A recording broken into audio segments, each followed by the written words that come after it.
votre émission Justice et Promotion. Et comme vous le savez, dans ces magazines, nous traitons des matières du droit avec des mots ou un langage simpliste, en vue de vous aider, d'éclairer votre lanterne. Et grâce à l'ASBEL, les Salomon Justice et Promotion, patronné par Maître José Yomboti Pangila.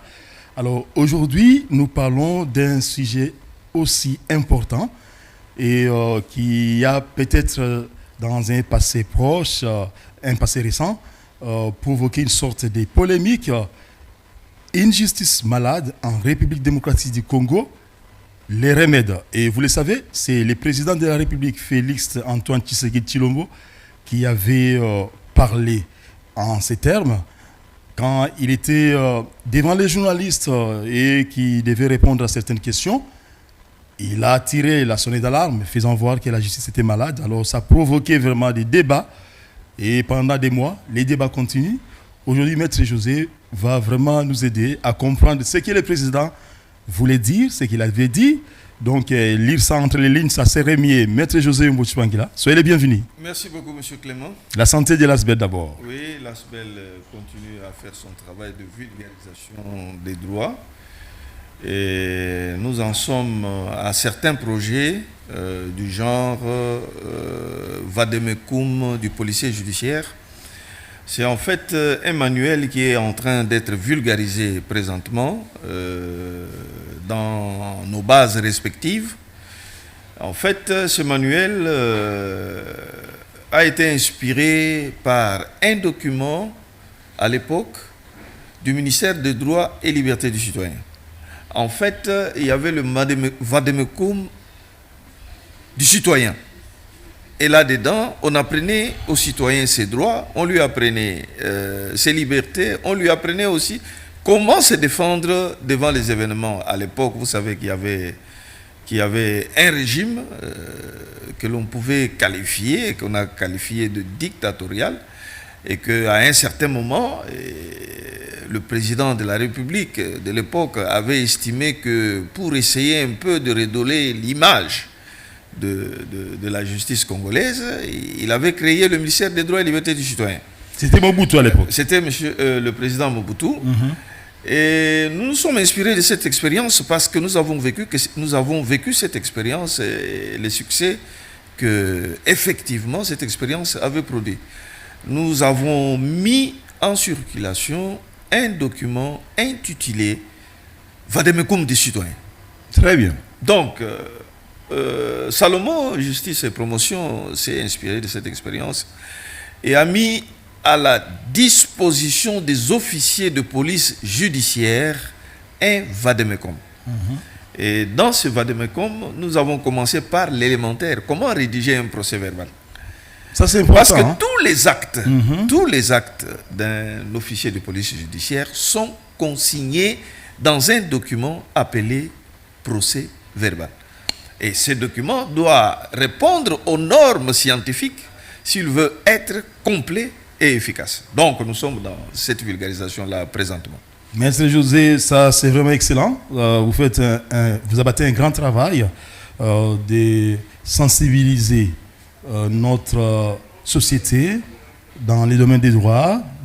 Comme on dit, nul n'est censé ignorer la loi. Alors là, ça nous aide. Et coup de chapeau à vous. Moi, je ne suis pas de ceux qui jettent des fleurs aux gens, aux collaborateurs, aux proches, aux partenaires. Quand ils meurent, nous les faisons pendant qu'ils sont vivants. Merci beaucoup. Alors, comme on parle d'une justice malade en RDC et on veut trouver les remèdes, commençons par la genèse de la justice. Maître José, pourquoi parle-t-on de justice? Pourquoi parle-t-on de justice? Et il y a une nuance à faire. Parler de la justice et parler de la genèse de la justice, je pense qu'il y a deux choses qu'il faut expliquer probablement. Allez-y. La genèse de la justice. D'abord, la justice, c'est quoi? La justice, c'est le sens d'équité, la droiture. Et quand vous me posez la question de savoir la genèse de la justice, si je comprends la justice comme la droiture, la genèse de la droiture, c'est quoi? je dirais, c'est le Créateur. Dans la création, il y a des lois. Et chaque être humain, on pourrait penser que a été créé avec ce bon sens qui lui permet plus ou moins de reconnaître ce qui est bon et ce qui est mauvais, ce qui est droit et ce qui est tordu. Donc, la genèse de la justice revient à celui qui a créé et qui a placé dans la création des lois qui régulent la vie des êtres humains. C'est ainsi que vous verrez, je pourrais vous dire que la genèse de la justice, justice qui vient du mot ius, qui signifie droit, est née avec la communauté humaine. Donc, partout où nous pouvons trouver des êtres humains, il y a une exigence de vivre selon certaines règles. Donc, s'il faut parler de la genèse de la justice, eh bien, c'est depuis la création, parce que la création a des lois qui la régissent, n'est-ce pas? Mais si vous voulez parler de la justice en tant que science, ou de la justice en tant qu'organe qui doivent manipuler les lois afin de rendre cette droiture vis-à-vis des situations qui se présentent à elles, eh bien, ça c'est une organisation sociale qui a vu jour certaines, il y a des décennies, 17e siècle, 18e siècle, où l'État a commencé à s'organiser scientifiquement pour avoir les trois pouvoirs, le judiciaire, le législatif, et puis l'exécutif. Mais sinon, justice en tant que droit est née avec l'homme. Justice en tant que science date d'une certaine époque où les individus ont entendu s'organiser scientifiquement autour des thèmes, autour des lois qui doivent régir les sociétés données. Donc, justice en tant que droit existe avec l'homme. Justice en tant que science a vu jour à une époque donnée de l'histoire de l'humanité, où certaines personnes se sont donné la tâche de commencer à étudier les lois, de commencer à les manipuler. Ça, c'est des choses des époques passées. Donc, le droit en tant que science a vu jour plus tard que le droit en tant que don du Créateur. En tout cas, donc, il y a vraiment une genèse que vous avez bien explicitée. Et il y a aussi les sous-bassements ou encore, on peut dire, les feedbacks que cette genèse-là de justice ou de la justice trouve à travers des communautés. Ça, vraiment, c'est très bien, c'est clair. Maître José, dans son rôle du président de la République, Félix Tshisekedi avait fait une déclaration polémique. La justice est malade. Alors, diagnostiquons. Bon, je ne suis pas d'avis que la déclaration en soi a été une polémique. Mais la déclaration peut avoir suscité une polémique. Et c'est de bon droit que lorsque un chef de l'État prononce une parole, elle intéresse la communauté. C'est la preuve que le peuple suit son président. Et comme il a été donné aux citoyens la liberté d'opinion, la liberté d'expression, chacun peut prendre ces exemples ou ces déclarations du chef de l'État dans un sens comme dans un autre. C'est ainsi que ça pouvait avoir donné lieu à une polémique. Mais une polémique sur quelle base? Sur base d'une déclaration que moi, je trouverais tout à fait fondée. Lorsque le chef de l'État dit que notre justice est malade, effectivement, elle est malade. Bon, je ne dirais pas qu'elle est morte. Elle est malade. Elle est malade. Parce qu'on peut la soigner. J'aimerais vraiment que vous explicitiez. Hein? Oui, mais elle est malade. Mais il y a des maladies qui gangrènent notre justice. Ouais. la première qui est en vue, c'est la corruption. La corruption. C'est une grave maladie. C'est une grave maladie. Mais ce n'est pas le sida, parce que vous aviez dit que ça ce n'est pas incurable. Non, mais même le sida est déjà curable. En fait, dans une certaine mesure, on sait faire face au sida aujourd'hui. Ce n'est pas comme les années où le sida a surgi, où c'était fatal. Ouais. Bon, mais je ne vous encourage pas à en attraper parce que ça crée un désespoir quelque part. Ouais. Alors, je dis ceci. La corruption. La corruption, c'est un vice, un mot grave pour notre justice.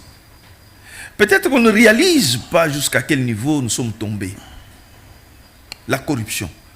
Autrefois, je me souviens que nous avons abordé toute une thématique, oui. La problématique de la lutte contre la corruption en République démocratique du Congo. Mais il y a des types de corruption qui ne sont pas faciles à combattre. Mais il y a des types de corruption qui sont faciles à combattre. La grande corruption est facile à combattre. Les blanchiments des capitaux. Ouais. C'est une grande corruption, mais qui est obligée de passer par le système bancaire. Donc si on contrôle le système bancaire, on peut mettre en mal le blanchiment des capitaux. Par exemple, lorsque c'est des grandes corruptions, si c'est des grandes corruptions, un ministre qui a été amené à acheter des armes doit négocier avec les vendeurs des armes pour une espèce de commission là-dessus. C'est des choses qui peuvent facilement être révélées et le ministre peut être inquiété, n'est-ce pas? Mais la petite corruption, celle-là que nous voyons tous les jours, on appelle ça une unité. Où est la unité? Madé-Soban. Cette corruption-là est devenue un trait de caractère social. C'est-à-dire que parfois nous le faisons sans le savoir. Ces gestes-là poussent l'agent public à attendre que vous fassiez ce geste-là pour qu'il délivre votre document. Donc ça devient une habitude, ça devient comme un droit. Oui, mais il y a des gens qui exigent même.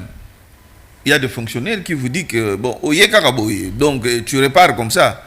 Vous riez et vous partez, et le service ne sera pas rendu. Une semaine, 2 semaines, 1 mois. Les dossiers dans les tiroirs.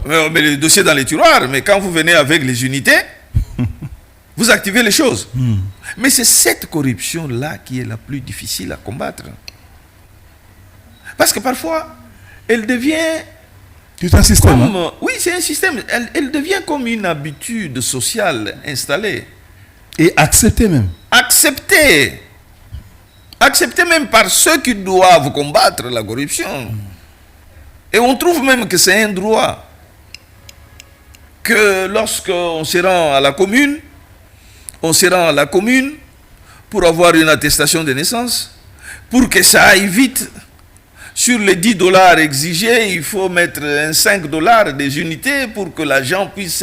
C'est la petite corruption. Et cette petite corruption est très difficile à combattre. Même quelquefois, les passeports, à un moment donné, si ça continue, je ne sais pas, étaient difficiles à obtenir. Il fallait ajouter encore des moyens supplémentaires. Oui, les à côté là.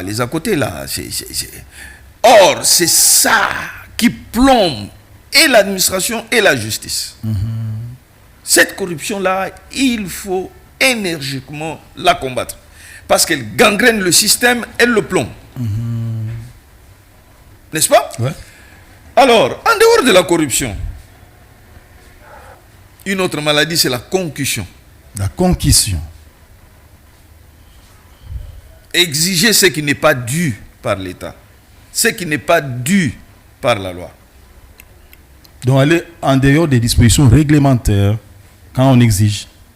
Les taxes, les redevances sont déterminées par des textes réglementaires. Là où il n'y a pas une loi qui oblige le citoyen à payer quelque chose, vous, en tant qu'agent de l'État, lorsque vous exigez un paiement qui n'est pas dû, qui n'est pas reconnu par la loi, vous commettez la concussion. N'est-ce pas? Ouais. les plaintes au parquet sont gratuites. Mais on a l'habitude de payer. Oui, cette mauvaise habitude de payer est une concussion. Mais parfois, il est nécessaire de payer quand vous avez besoin de cette justice. Pour accélérer les choses. Oui, et c'est la concussion. C'est la concussion. C'est aussi une maladie.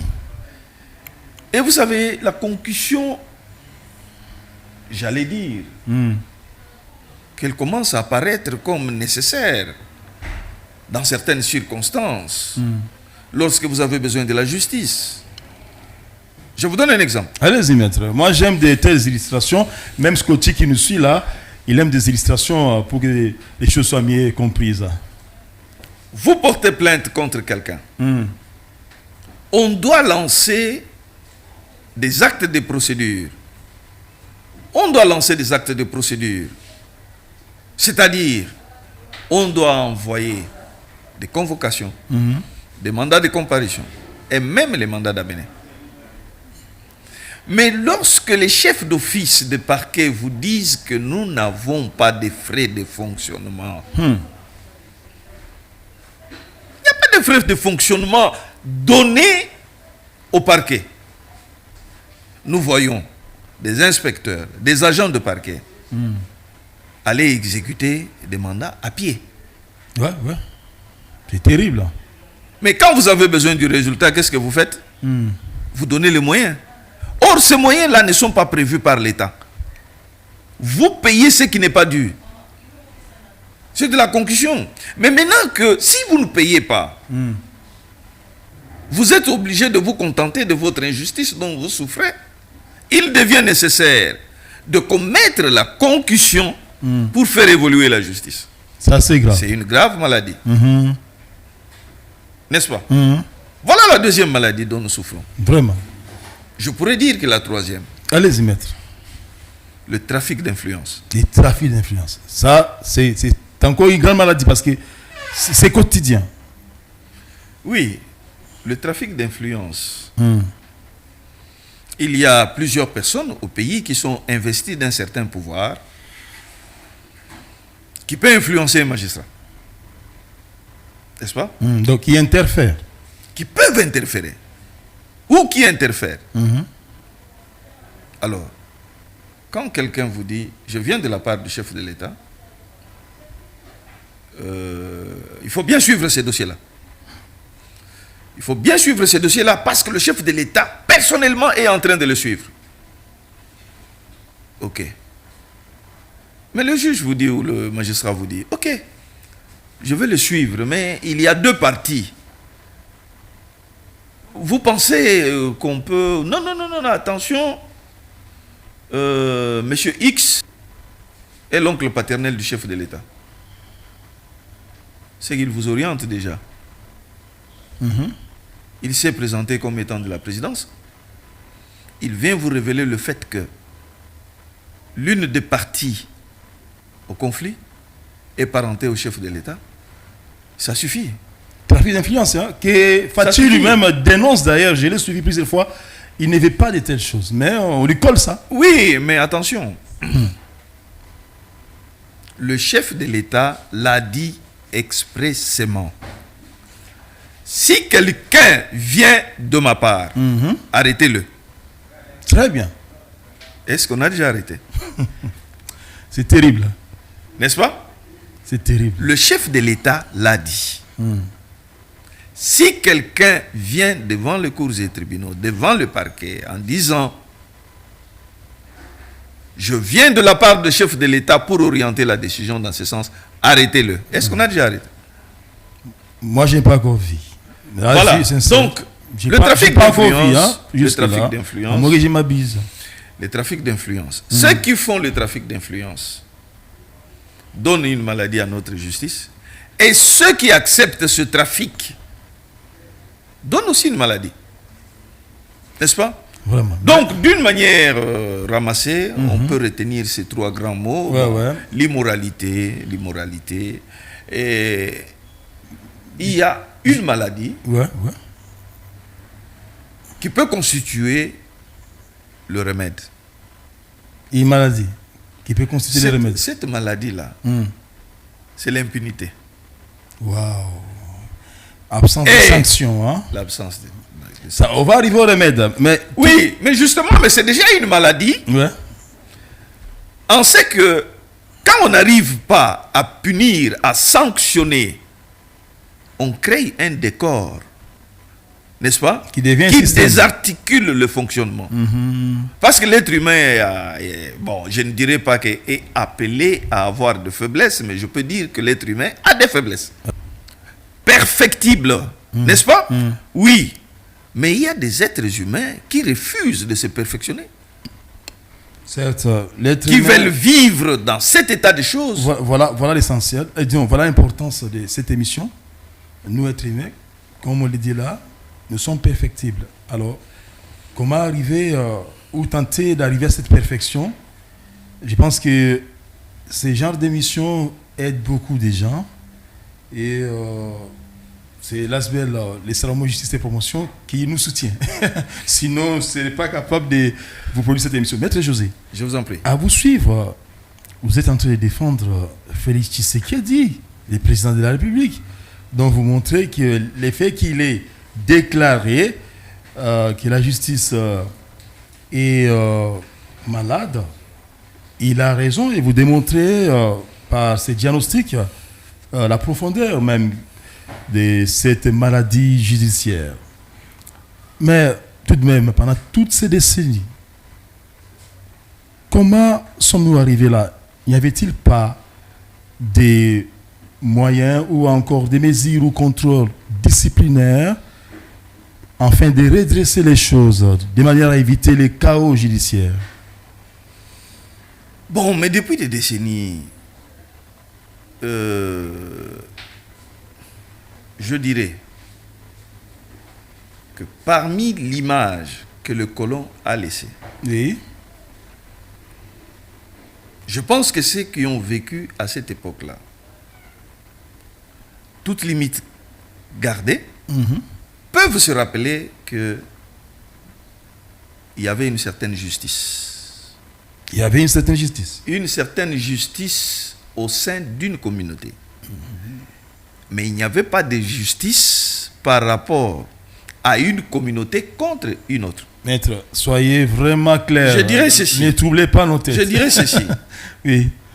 L'homme blanc vis-à-vis de l'homme noir pouvait être injuste. Mais lorsque l'homme blanc, le colon, jugeait le noir, il ne favorisait pas le mal. Ah bon? Il y avait la sanction. Ne nous parlez pas même des fouets que nos grands-pères ont subis là. Mais il n'y a pas que les grands-pères. Vous avez subi les fouets avec Mouzé. Évidemment, c'est un type de peine qui a été aboli dans notre système. La flagellation n'existe plus. Depuis des années d'ailleurs. Mais il y avait une forme de justice qui fonctionnait. Et d'ailleurs, oui, même administrativement, il y avait une justice. Pourquoi? Aujourd'hui, quand vous allez dans l'administration judiciaire, j'ai vu, expérience vécue, un subalterne qui reçoit l'ordre du chef. Le chef lui dit: prenez ces moyens, allez signifier ce document. Le subalterne dit: chef, n'a aucun détail. Ah bon? Le chef s'étonne, comme vous vous êtes étonné. Une histoire là. vraie. Moi, je vous donne un devoir pour aller l'accomplir. Vous me dites que vous n'allez pas. Il dit: chef, n'a aucun détail. Mais ce monsieur est arrivé à ce poste comment? Ce n'est pas par la cotation du chef. Parce que si sa promotion dépendait de la cotation du chef, il ne peut pas se permettre de répondre de manière aussi insolente à son chef. Mais parce que Les grades sont attribués conformément à la tribu, conformément à la famille, conformément aux relations interindividuelles. Il sait que le chef n'a rien à voir dans ma promotion. Lorsque mon cousin sera là, je serai aussi promu. Mais lorsque l'administration fonctionnait, il y avait des fiches de cotation. Vous êtes coté par le supérieur hiérarchique. Quand vous venez dans un état de d'ébriété au boulot, vous sentez l'alcool, le chef fait son rapport. Vous ne connaîtrez pas de promotion. Donc, l'absence de la sanction, depuis des décennies, a été le facteur qui a désorganisé totalement notre appareil judiciaire. On dirait que c'était fait à dessein pour des intérêts personnels de certaines personnes. Et il était devenu évident que c'est le plus fort qui gagne. C'était la loi de la jungle depuis des décennies. Il y a même la clause de dite léonine, la part des lions. Maître José, à vous suivre en tout cas, on comprend, ça c'est vrai, mais tout de même, quand les chefs de l'État font une pareille déclaration, je répète, la justice est malade. Bon, est-ce pas quelque part une façon pour lui de fuir ses responsabilités? À mon humble avis, Fachi devrait plus s'agir que de se plaindre. Non. Je pense que, à mon avis, il faut voir autrement les choses. Allez-y, maître. Le chef d'État, de l'État plutôt, était dans l'opposition. Ouais. Pendant longtemps, hein? Le chef de l'État voyait les choses du dehors. Il devient chef de l'État. Donc acteur maintenant. Il voit les choses du dedans. Comme un joueur qui entre au niveau du terrain là. N'est-ce pas? Ouais. Maintenant il est acteur. Il n'est plus spectateur. Il n'est plus spectateur. Il réalise que le mal est profond. N'est-ce pas? Le mal est profond et il fait un constat à son peuple pour lui dire: ce que nous vivons est plus grave que ce que nous pensons. La justice est effectivement malade. Mais il n'a pas dit « je croise les bras ». Pour exemple. Allez-y. Dans ce pays, je ne sais pas combien de gens, combien d'autorités politiques, des hautes personnalités, ouais. Les hautes personnalités politiques ont déjà été arrêtées. Voyons un peu le régime passé de Mobutu et l'actuel. Le régime de Mobutu, du président Mobutu. Est-ce que vous vous souvenez, de mémoire d'homme, un ministre qui a déjà été arrêté? J'en ai pas souvenance en tout cas, à ma connaissance. J'ai vu... Je suis quand même de la série 7, comme on dit, 1970, Bissoubana 70. Je n'en ai pas. Même nous qui sommes un peu plus vieux, nous n'en avons pas vu. Mais j'ai vu, à l'époque de Mouzé, un ministre aller en prison. Bon, c'était... un début de quelque chose là. Quelque chose. Ouais. Et c'était une façon de vouloir briser avec l'impunité. Hélas, ça a pris le temps que ça a pris, ça n'a pas duré. On vient avec Raïs. Joseph Kabila. Je n'ai vu personne. Au pouvoir, en fonction, être mis mal à l'aise. Je ne dis pas être arrêté. Être mis mal à l'aise pour une faute commise. Pendant que Mouzé Laurent Désiré Kabila avait quand même fait arrêter quelqu'un. Un ministre. Oui. Mais Raïs, est-ce que vous vous rappelez un seul instant une autorité qui a été mise mal à l'aise? Je ne vois pas. Mais aujourd'hui au moins, nous apprenons ce qui se passe. C'est déjà la différence. On a l'impression que les gens détournent plus aujourd'hui qu'antan. Non! Ça a été toujours comme ça, mais on ne le savait pas. Ah bon? Là, vous confirmez que ça a toujours été comme ça? Ça a toujours été comme ça. Sauf qu'on est... Mais regarde. Allez-y. On peut tout dire. La mobilisation des recettes. Nous sommes dans le même pays ou deux pays différents. C'est la même République démocratique du Congo. N'est-ce pas? L'ex-Zaïre. On peut tout dire. Mais vous savez, quand on n'est pas objectif, on ne sait pas apprécier les choses à leur juste valeur. On ne sait pas apprécier les choses à leur juste valeur. Pourquoi? Est-ce que vous avez déjà entendu les organisations de Bretton Woods, notamment la Banque mondiale et le Fonds monétaire, qualifiés d'être arbitraires dans la cotation des efforts que fournissent les gouvernements? Non. Quand ça va, le Fonds monétaire vous dit ça va. Quand ça ne va pas, on vous dit ça ne va pas, fournissez de tels efforts. N'est-ce pas? Oui. Mais on nous dira, on ne le sent pas.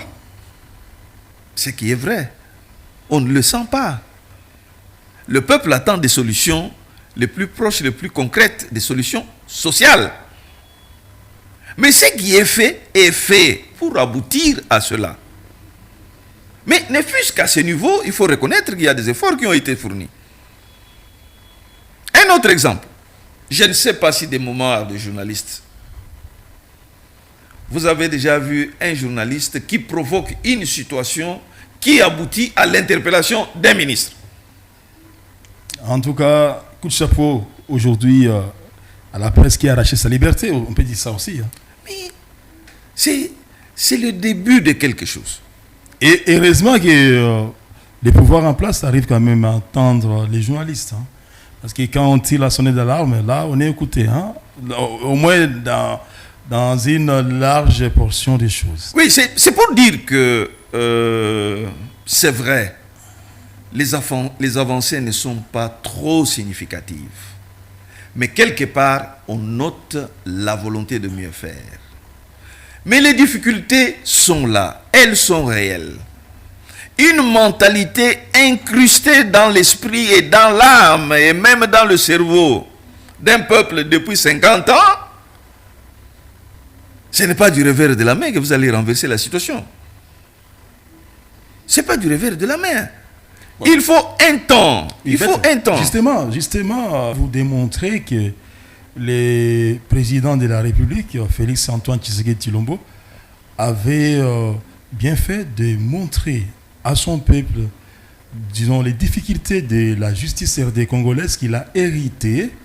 Là, ça ne se discute pas, c'est normal, mais tout de même, qu'est devrait, comme geste palpable ou concret, poser les gouvernements actuels en vue d'y remédier? Donc, quel geste palpable ou concret que devrait poser les gouvernements de la République, ou l'État en général, disons, c'est mieux, l'État en général, pour y remédier? Oui, mais c'est à tous les niveaux. À tous les niveaux. Chaque organe de l'État devait jouer son rôle. Donc chaque organe de l'État, chaque institution devait jouer sa partition. Son rôle dans l'amélioration du fonctionnement de notre justice. Je vous donne un petit exemple. Allez-y. Des illustrations pareilles, ça aide. Le budget de l'appareil judiciaire, il est de combien? Je me souviens qu'à l'époque, avant 2018, je pense qu'il était de 3% du budget. Cependant, l'institution président de la République avait 17% dans le budget. N'est-ce pas? Aujourd'hui, c'est presque la même chose. L'exécutif, qui devrait donner le moyen au judiciaire, c'est comme si apparemment il veut prendre les judiciaires en otage. On ne donne pas assez de moyens à l'appareil judiciaire pour fonctionner normalement. Oui, c'est vrai, on dira que il y a déficit de financement, il y a les recettes, il y a la guerre, mais oui, c'est vrai. Mais il faut trouver le moyen. si vous voulez guérir... Les mots, hein. La maladie de la justice. Bon, on dira, oui, écoutez, mais ce n'est pas l'argent qui fait l'homme. Ce n'est pas l'argent qui va empêcher la corruption, parce que nous voyons des gens nantis qui continuent à se faire corrompre. C'est vrai. Mais il faut mettre en place des mécanismes qui doivent contrer cette maladie. C'est-à-dire le chou et la carotte. N'est-ce pas? On doit d'une part, et la baguette plutôt, on doit d'une part donner les moyens et d'autre part serrer la discipline des magistrats. On doit serrer la discipline. Mais il faut donner d'abord les moyens. Parce que dis-moi, un magistrat qui vient travailler, qui a sa femme bloquée à la maternité. Pourquoi? Parce qu'il n'a pas été en mesure de payer le frais d'hospitalisation. Heureusement, aujourd'hui, à Kinshasa, la maternité est gratuite. Mais pas dans tous les hôpitaux, hein? Pas dans tous les hôpitaux. Ouais. Maternité, bon, disons, madame est malade, elle est hospitalisée. Le magistrat doit trouver des solutions urgentes pour que sa femme ne meure pas. N'est-ce pas? On lui amène une personne nantie. La tentation est très grande. Pour ma paix, la tentation est très grande pour faire un mandat d'arrêt provisoire de manière à pousser l'homme à cracher. Cracher un peu d'argent pour permettre à celle qui est bloquée à l'hôpital de sortir. Je ne dis pas que c'est bien, mais je vous dis que c'est une tentation grave que seuls peuvent vaincre des hommes sérieux. Ils peuvent accepter que leur femme meure à l'hôpital. Vous me posez la question, s'ils peuvent accepter que la femme meure. Qui peut accepter que sa femme meure? Personne. C'est ainsi que vous allez trouver ces pratiques-là, qui parfois deviennent nécessaires pour sauver des vies. N'est-ce pas? Les latinistes disaient que pour qu'il y ait de vertu, il faut le minimum. Vous savez, en droit, il y a ce qu'on appelle l'effet justificatif. C'est-à-dire, quelqu'un se sentant mourir de la faim, vole un pain pour ne pas mourir. Il mange. Le propriétaire du pain, fâché, va à la police. Il va au parc. Non, il a volé mon pain.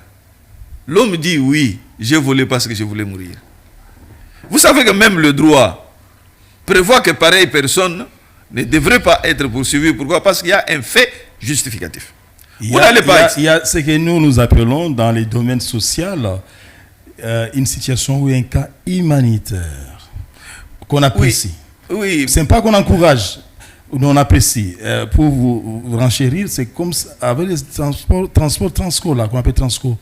Quelqu'un qui n'a pas le moyen, mais qui se meurt au niveau de la route, le long des artères. Les chauffeurs peuvent les prendre même sans moyen pour apprécier. Allez-y, maître. C'est ça. Oui, mais justement, c'est-à-dire que quand on a donné le moyen, on peut sévir avec justice. Comme vous avez dit, les minimums même. Oui, il faut qu'il y ait un minimum. Ouais. Je ne dis pas que tous les magistrats se ressemblent. Hein. Parce que moi, de ma vie professionnelle, il y a des décisions judiciaires que j'ai obtenues sans avoir... Sans cracher. Mais oui. Je retire le terme. Cracher. Sans cracher, oui. Il y en a. Mais il y a d'autres, je vous dis, qui sont des cas très sérieux. Vous voyez? Et tout ça s'agence de manière sociale. La corruption est devenue un fait bénin chez nous. Un fonctionnaire qui touche $200, mais qui vous construit un immeuble de 7 niveaux. Personne n'est scandalisé. Et c'est pourquoi il y a des gens qui disent que l'État n'existe pas. Parce que l'État devrait être regardant vis-à-vis de toutes ces choses. Maître, heureusement que dans vos propositions des solutions, vous évoquez la moralité.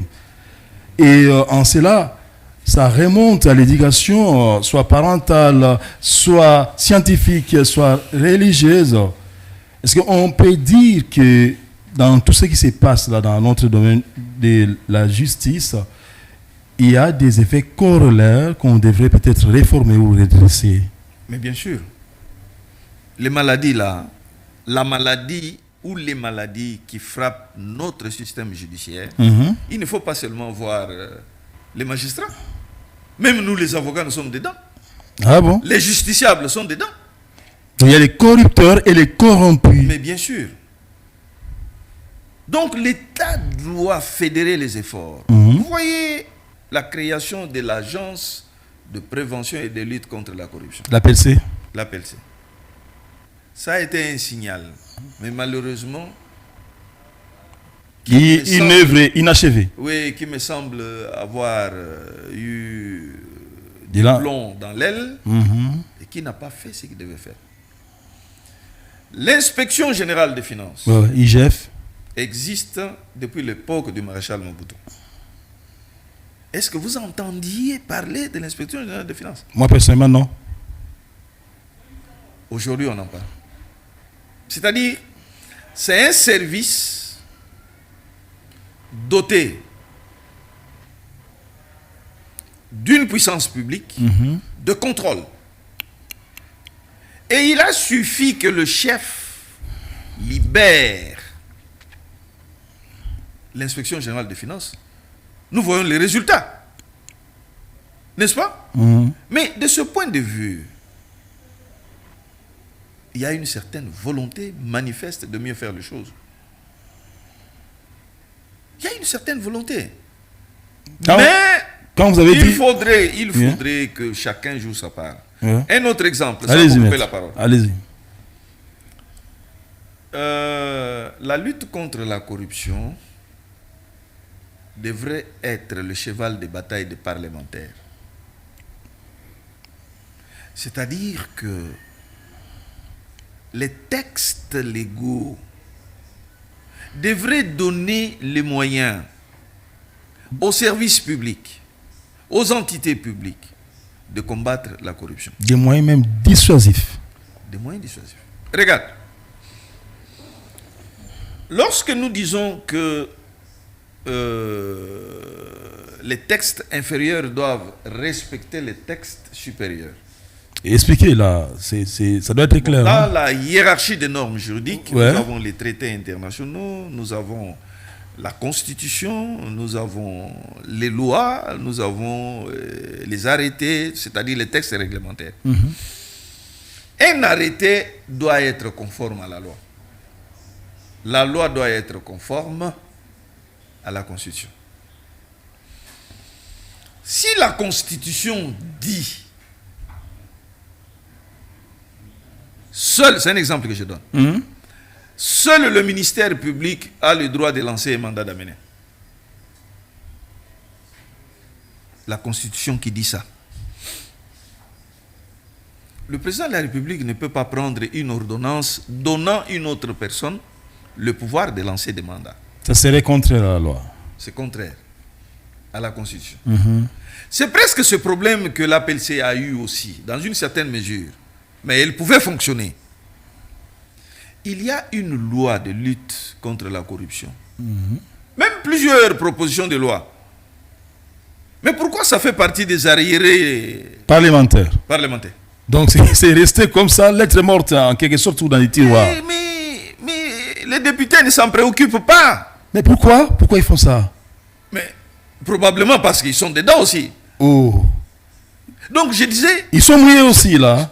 mais Oh là là. qu'est-ce que moi je peux vous apprendre par rapport à ça? Allez-y maintenant. Je n'ai jamais été député. Je comprends. Mais nous savons que par moments, ils sont qualifiés, qu'ils font passer des motions, qu'ils bloquent des motions. Il y a des dossiers qui se bloquent. On doit plusieurs sont mouillés alors. N'est-ce pas? Mais pourquoi une loi comme celle-là ne peut pas être une urgence pour les députés? Ah, là, ça me rappelle quelque chose, une urgence. Ah, mais ce qu'on a vu malheureusement, sortir les fonds en urgence, etc. Aujourd'hui, il y a des problèmes dans les pays comme ça, tout ça. Maître, tout de même, Quand on voit des pratiques de la jurisprudence dans notre pays, ce qui se passe, il arrive que tantôt il y a une certaine opposition, tout ça, ça provoque des débats. Est-ce que la jurisprudence dans notre pays, ou l'ensemble de ces jurisprudences-là, est-ce que c'est à la hauteur des droits? Excusez-moi de poser la question comme un profane. Bon, si les jurisprudences sont à la hauteur du droit, d'abord les jurisprudences, c'est quoi? Nous avons plusieurs jurisprudences. Les décisions judiciaires peuvent être considérées comme une source de droit. Or, ces décisions judiciaires sont prises au premier degré, au second degré et en cassation. Les décisions qui sont prises au premier degré, lorsque vous n'êtes pas content, vous faites appel. Il y a plusieurs voies de recours qui sont prévues. Je ne parle que de l'appel. Et avec l'appel, on peut réformer le premier jugement. Donc cette jurisprudence-là tombe. Pourquoi? Parce que le juge supérieur a modifié. Mais il y a des juges supérieurs, des gens chevronnés. On leur donne une présomption de savants dans le domaine du droit. C'est-à-dire, lorsque ces gens se réunissent, réfléchissent sur une question de droit et prennent une décision, cette décision peut avoir force de loi. Force de loi. Oui. J'aime l'expression. Elle peut inspirer les tribunaux inférieurs, n'est-ce pas? Parce que ça, c'est la pratique. Ça, c'est la pratique.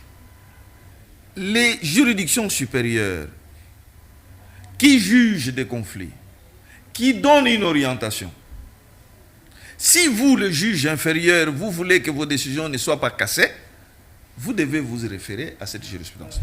Donc, les jurisprudences des juridictions supérieures, notamment la Cour de cassation, et ainsi de suite, sont acceptées, ou tout le monde est obligé de les accepter. Très bien. Juste pour citer, là on est à la fin, le réalisateur Scotty Poupo me fait vraiment signe qu'on est à la fin, mais cette question qui a vraiment intérêt public, je ne peux pas la larguer comme ça ne serait pas poli devant les téléspectateurs. Par rapport au ministre d'État, disons, le ministre de la Justice et garde des Sceaux, le fait qu'il ait amené un chien lors de la remise des reprises, c'est un signal fort pour vraiment relever les défis par rapport au domaine des droits. Bon, écoutez, c'est une symbolique qui peut-être a son sens, mais qui n'était pas à sa place, n'est-ce pas? On peut amener un chien et ne rien faire. Au niveau où se trouve notre justice, on n'a pas besoin de spectacle. On a besoin du travail. On sent qu'il y a quelqu'un qui a un sang chaud maintenant, n'est-ce pas? Qui essaye à sa manière de faire bouger les lignes. Il fut avocat comme vous. Hein? Il n'y a pas de problème. Il fut avocat, il n'y a pas de problème. Mais on va voir ce qu'il peut apporter comme remède aux différentes maladies que connaît notre justice. Mais il ne faut pas oublier une chose. Laquelle? Le ministère de la Justice actuel n'a qu'un pouvoir d'injonction. C'est-à-dire, il ne peut pas sanctionner les magistrats, ça c'est exclu. C'est le Conseil supérieur des... Oui, c'est le Conseil supérieur de la magistrature qui sanctionne. Qui sanctionne. Tout ce qu'il peut faire, il peut faire diligenter les enquêtes par l'inspectorat des services judiciaires et suivre. Parce que c'est le suivi qui manque dans notre pays. Et obtenir une sanction. C'est-à-dire, il peut saisir le Conseil supérieur de la magistrature en tant que ministre de la Justice lorsqu'il trouve qu'il y a tel domaine qui ne va pas. Il peut le faire. N'est-ce pas? Mais penser qu'il peut de manière directe et active intervenir dans l'appareil judiciaire comme tel, non. Mais il y a des secteurs, il a beaucoup de secteurs d'intervention. Hein. Les associations sans but lucratif, les ASBEL, les confessions religieuses, hein, relèvent de sa compétence. J'ai entendu qu'il a supprimé les F92. Il a supprimé en fait les autorisations de fonctionnement provisoire. N'est-ce pas? Il a même donné injonction contre, instruction si on peut appeler, contre les papa, maman, vous comprenez, les homosexuels. Bon, mais oui, mais c'est de bon droit de protéger notre société, mais il faut le faire conformément à nos lois. Il a même bien fait de protéger la moralité. Hein? Oui, mais écoutez... la culture chrétienne, la culture africaine. L'homosexualité en tant que telle n'a pas encore été érigée en infraction. C'est pourquoi je vous dis que les députés doivent légiférer en la matière. Doivent légiférer. Ils doivent aussi faire des lois qui clairement interdisent l'homosexualité. Très bien. Donc à chacun de jouer sa part. Maître José Yombo Tshipangila. Oui, monsieur Clément. Ma joie, un grand plaisir, puisque ces domaines, en tout cas, que vous avez évoqués là, au sens de répondre à cette grande thématique injustice et malade en République démocratique du Congo, les remèdes. On a basé notre réflexion sur la déclaration, je peux appeler ça solennelle, du chef de l'État, parce qu'il n'est pas n'importe qui, c'est le numéro 1 du pays. La justice est malade ici en RDC. Et Maître José Yombo Tshipangila a décrypté cette grande déclaration qui avait créé des polémiques, et des polémiques qui continuent d'ailleurs, mais j'aimerais vous référer aux réponses de Maître José, la clarté là qui m'édifie aussi. Et je pense que cette émission Justice et Promotion, grâce à l'ASBEL et Salomon Justice et Promotion, va continuer pour éclairer votre lanterne.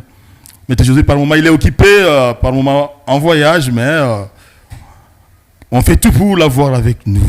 À la prochaine opportunité. À très vite.